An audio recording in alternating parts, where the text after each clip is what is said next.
All right, this is our lesson on differentiation rules, day 3. Okay, so we are first problem. We're going to find find an a and b value, which are constants, where f is differentiable everywhere. Okay, so I'm going to show you something that most people kind of skip over because they're not thinking about it. They see the word differentiable. You know that refers to derivative, and you immediately want to start working with derivatives, which isn't a bad thing. That is something you have to do, but you're going to realize we'll hit a point where we're going to be kind of stuck.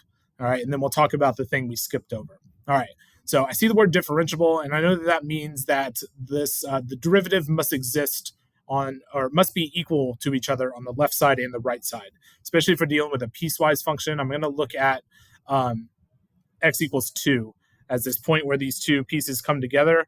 And if it looks like this, for instance, that'd be a sharp turn, and we know it would not be differentiable. So we're trying to find an a and the b to make it be more like a smooth curve to where they are differentiable. All right, so we're going to start by taking the derivative here. And again, I'm doing things a little out of order because this is what most people would do, because I want you to see the point where we get stuck. And then I'll go back and we'll talk about what we skipped over. Okay, we're not doing anything wrong, so definitely follow along with me on your notes. All right, so take the derivative of the top piece and you multiply by 2a x, and then you subtract 1 from the exponent, so you get first power. And then derivative of constant is 0. So it's just 2ax, and that is true when x is less than or equal to 2. And then derivative of bx is just b. Derivative of -3 goes to 0. So just b when x is greater than 2. All right, and so for our derivative to exist, we need the limit as x approaches 2 from the left of f prime of x. Okay, so that would be the top part, and that would be 2a times 2, which is equal to 4a. And that has to equal the limit as x approaches 2 from the right of f prime of x. So that's just b. The limit of a constant is a constant. All right, we need those two to be equal to each other. So for f prime to exist at x equals 2, 4a has to equal b. All right, so the reason we're only worried about x equals 2 is because we know that the derivative, this is a linear function, exists for all real numbers. And b is a constant, which is a horizontal line, that also exists for all real numbers. So the only possibility for this piecewise function to not exist is when they connect to each other. Okay, and so this is what most people would do as their first step. And here's where we run into a problem. So we have this equation. This is where we want to start solving, right? We want to solve for a, or we want to solve for b. And we have a problem because there's two variables. We can't solve this equation. There's nothing you can do with this. Okay, so that's a problem. If you have more than one variable, then you're going to have more than one equation. Okay, however many variables you have, you need that many equations. Okay, so let's go back to this word differentiable. Okay, there's another thing that has to be true for f to be differentiable. Okay, if f is differentiable,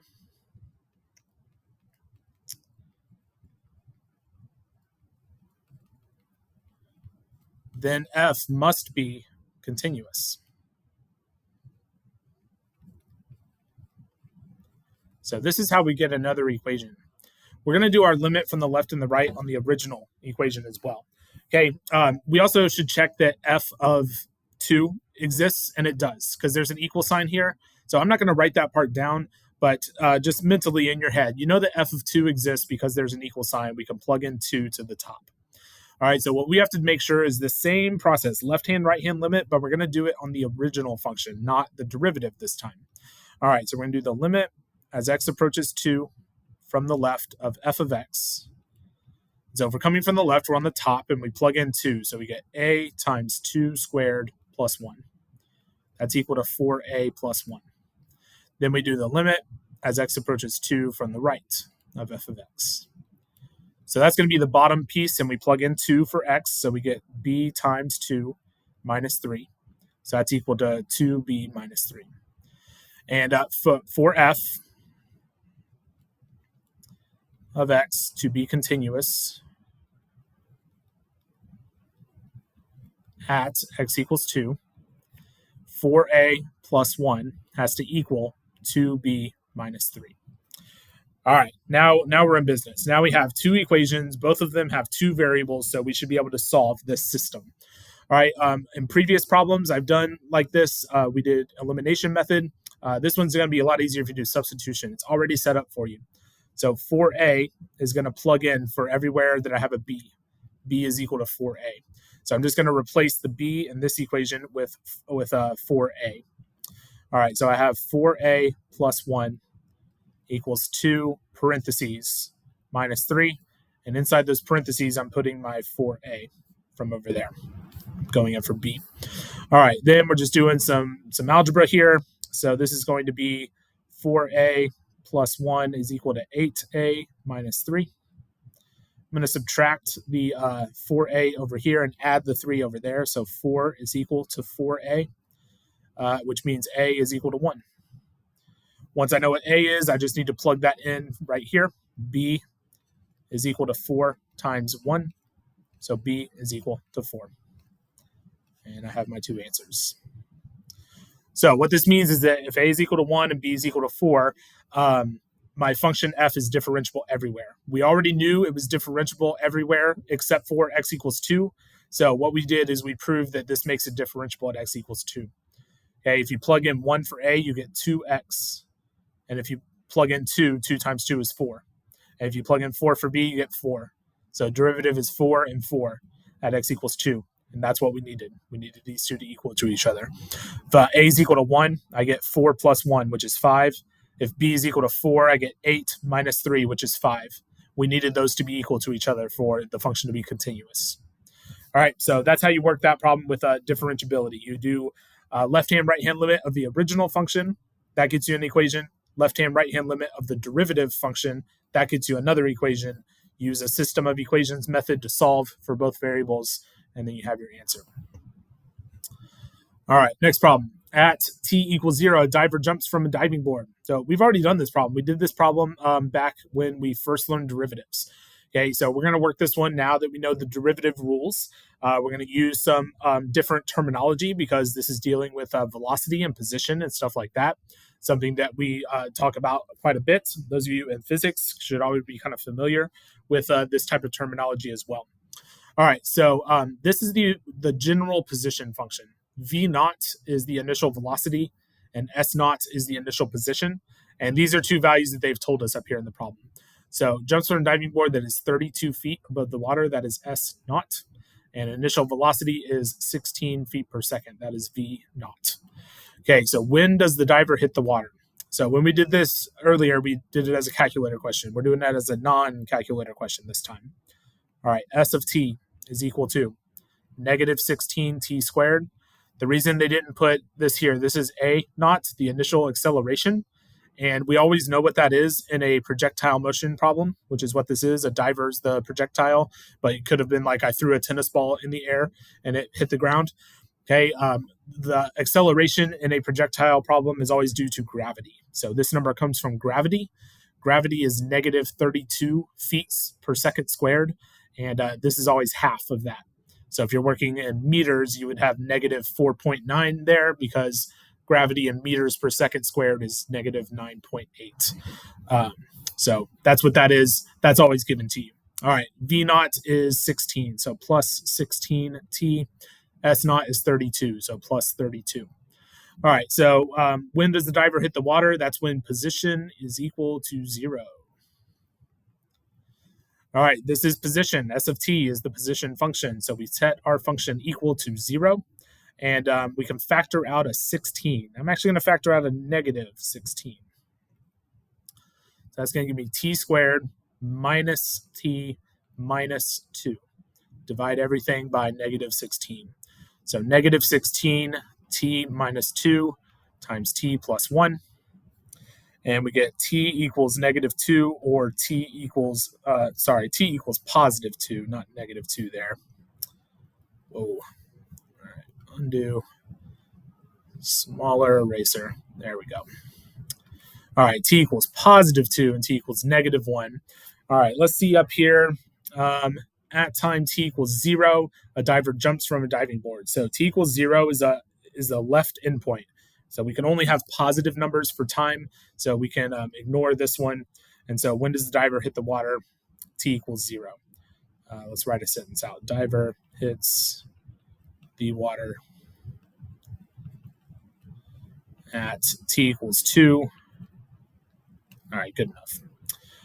Okay, so they have a graph over here. Let's try to create a graph. So we have enough information. The 32 feet is our y-intercept. If I plugged in 0 for t, it would zero out both of these terms and would leave us with the constant. All right, and then it hits the water at 2. So that's 0 right there. And then it's a quadratic function. It's a negative. It's concave down. So, and just think about what a diver does. Jumps off the diving board, going to go up a little bit and then back down. So up and then back down like that. All right, find the instantaneous velocity when t is equal to 1. Instantaneous velocity is the derivative of position. So v of t is equal to s prime of t. Instantaneous means derivative. Average would have meant slope formula. Okay, so instantaneous is the calculus version. All right, so we're going to take the derivative of our position function right here. So v of t is equal to s prime of t, which is equal to, multiply by 2, negative 32, times t to the first power, multiply by 1, plus 16, and then the constant goes to 0. So this is it. And then they want us to do it at t equals 1, so we plug in 1. V of 1 is equal to negative 32 times 1 plus 16. Negative 32 plus 16 is negative 16. Velocity would be in feet per second. It's a rate of change because it's a derivative, which is a slope. All right, so that's if I found this point, and I didn't graph this very well, but if I found this point right here at t equals 1 and I drew a tangent line in, we're saying the slope of that tangent line is negative 16. Again, I drew my graph really bad, so the actual point here looks more like 0, but it should be negative 16. All right, part C, find the average velocity on the interval. So this is average. All right, so instantaneous meant derivative. Average means slope formula. Average is algebra 1. Instantaneous is calculus. Okay, so they give you the average velocity formula here. We do our change in position.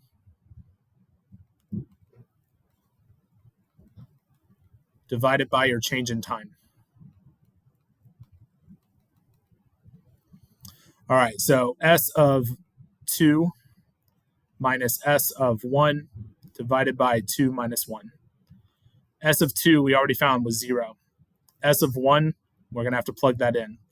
Negative 16 times 1 squared plus 16 times 1 plus 32. 16s cancel. It's equal to 32. Negative 32 on top, 1 on bottom. So it's negative 32, and it's also in feet per second. So average means do algebra 1, slope formula. Instantaneous means do calculus, derivative. All right, graph of a position function is shown. Sketch the velocity function. All right, so velocity is the slope of position because velocity is the derivative of position. So if you're given the position function, you are looking at the slope of this graph to create this one. So from 0 to 1, 2, 3, 4, we want to find the slope of that line. And just do rise over run. 1, 2, 3, 4, 5, 6. 1, 2, 3, 4.